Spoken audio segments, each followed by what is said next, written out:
is that I want to share with you some practical tools, some audience-enhancing tools, and some collaboration-enhancing tools. And I like to use the word vomit. I'm just going to vomit them at you and see what sticks. Okay. And at the end, I'm going to tell you a story about one of my favorite students.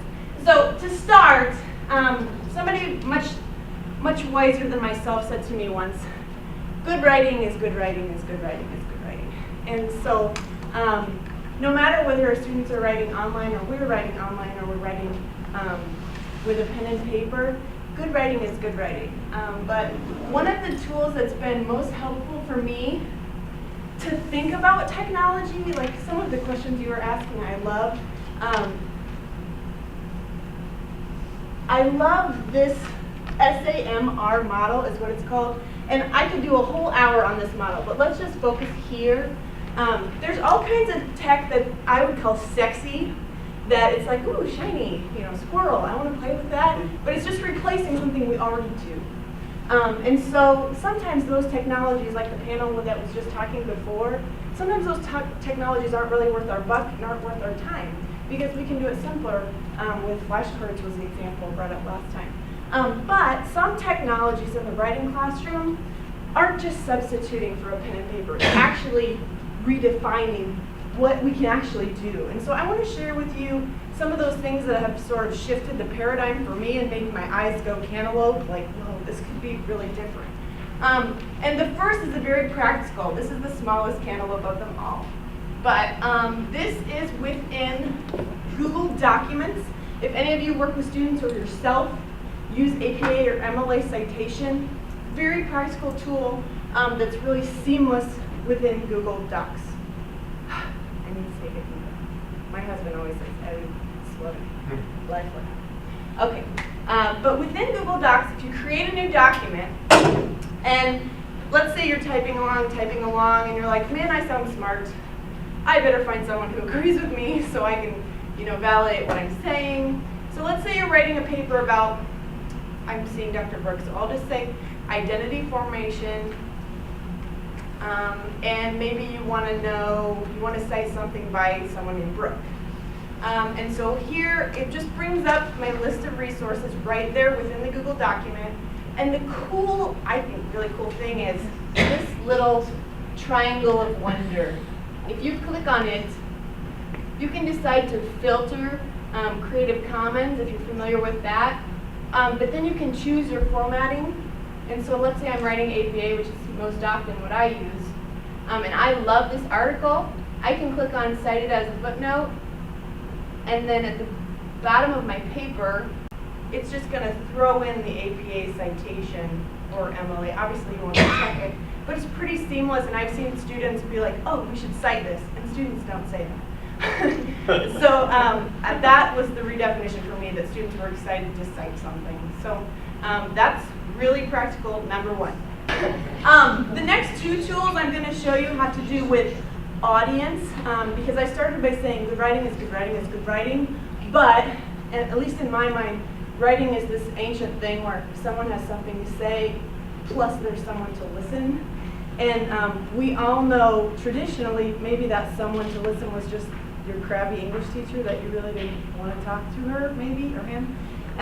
But now, with the internet capabilities, we can talk to groups of people who really share our interests or actually care about what we're writing. And so I want to share you two ways to increase classroom audience that I think are pretty powerful. This is one example.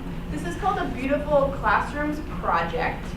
And what this is I need to figure out how to get signed up for this. But these are teachers who are going on a cruise over the next year, stopping at different locations. Here's one of them, the gal I met. But as they are sailing, they are writing blog posts surrounding those blog posts on the themes of geography, also thinking about modes of writing. And so high schoolers, elementary students can blog back to these people who are actually in Antigua, who are actually experiencing the culture, and all of a sudden your writing isn't just writing, but it's actually engaging with the larger culture and also with a place in a really cool way. Again, that's Beautiful Nations Project, and you can follow them and write with them for free. That's one. The second thing I want to show has to do with collaboration, because I know when I write alone in my house, I don't write nearly as well as when someone is reading my work and talking to me about it. And sometimes these communities can form electronically in ways that feel a little more human than just, I'm going to send you my paper and you send me one back. And this is just one example of a link up.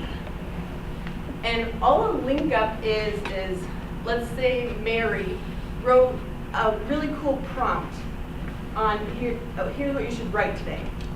Then Mary posts what's called a linky tool at the bottom of her blog, and then anybody else who wants to write about that can just stick their paper underneath. It's sort of like a corkboard, like I wrote, what'd you do this summer? And everybody just stuck their pictures and their essays up on the wall. But the people who are sticking their essays could be in Europe or could be down the road. So for example, Lisa always does a 5-minute Friday prompt where she just picks one word. Like this Friday, she wrote about the word small. She just starts her timer for 5 minutes, and then she posts. And then underneath of her post, if I can get there, these are the linkies. So Mel is the first person. If I click on this, it goes to Mel's blog where she did her 5-minute Friday writing. That's not going to go, but you guys get the idea, about the word small. And these online communities are huge. And this could be really easily facilitated in a classroom, like maybe I have a prompt and all the linkies are posted by my students. And obviously you have to be mindful of putting their names online. Schools have different policies. But all you have to do at the bottom of these linky tools is click add your link, and then you get to select a picture from your own blog. So kind of a cool way of fostering community online. Okay. There was a great question if you wanted to use the community feature, the link up, how you could do that. If you Google linky tool, which I did just before this, and my autocorrect made it kinky tool, don't search that. But linky tools will get you to how you can copy and paste the code. Okay. The last two things I'm going to show you just really quickly have to do with giving really timely feedback to writers and sort of having writing conferences electronically. If I'm doing a writing workshop where I ask my students to write, actually in the same space as me in a lab, I always set up what's called a back channel. They're really easy to create. And you can go to today's meet, and you can name your classroom, like I'm just going to call it Evie Wusk, and you can select how long you want it to go. Click create your room. And then all my students would have to do is go to todaysmeet.com/Evie Wusk, and then each of them can put their name and any questions they have. So I could be sitting at my computer actually writing conferencing with 20 students at once who are also conferencing with each other within the back channel, and it's just pretty slick and easy as far as implementing. So like as you can imagine, this channel on the left gets filled up with, Bobby says, I have no idea from my beginning, and then Mary says, what are you writing about? And then I can jump in and say, some people start with a question, some people start with an anecdote, or maybe a personal story, you know. So just a way to do conferences really quickly is called Today's Meet to create a back channel. And you could always have the same back channel for your class if you wanted. Okay, the last collaborative thing I'm going to tell you about before my really quick story is Google Hangouts. If you're a Google Docs person, Hangouts are really powerful. I've done Hangouts with students where they're writing and they join a Hangout, sort of like a group Skype plus documents, and they join the Hangout. I can see the video pictures of them all at once, and then they can say, here's my paper, will you look at it?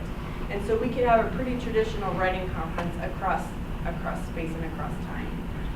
So just Google Hangouts. My friend and I, she was totally tech scared, and we did a Google Hangout for 10 minutes, and she got it. So it's pretty low learning, I guess, to have success. Okay, thank you for putting up with me firing things that you like bullets. The last thing I want to share is just a really quick story about a student I had named Dylan. I started off saying good writing is good writing, and technology matters if it redefines what we can do. I had a student named Dylan who was your typical bad at school, always in trouble, hated me, hated the system, would never write a day in his life. And for some reason that year, someone turned me on to doing video within my classroom, and I was scared of using the technology because I didn't know about it very much. But I decided to, instead of having them do a final research paper, I had them do a final public service announcement that ended up being a 5-minute YouTube video. And I love to tell this story because Dylan always had on cowboy boots, and he always wore cutoffs that were like to his waist, which my mother would call not a shirt. But Dylan wrote a beautiful script for a PSA about alcoholism, because Dylan knew everything about alcoholism. And so good writing is good writing, but sometimes these new technologies can help us access skills that maybe schools aren't always validating, I guess. And so that's, I guess, how I like to focus my tech conversation. Thank you.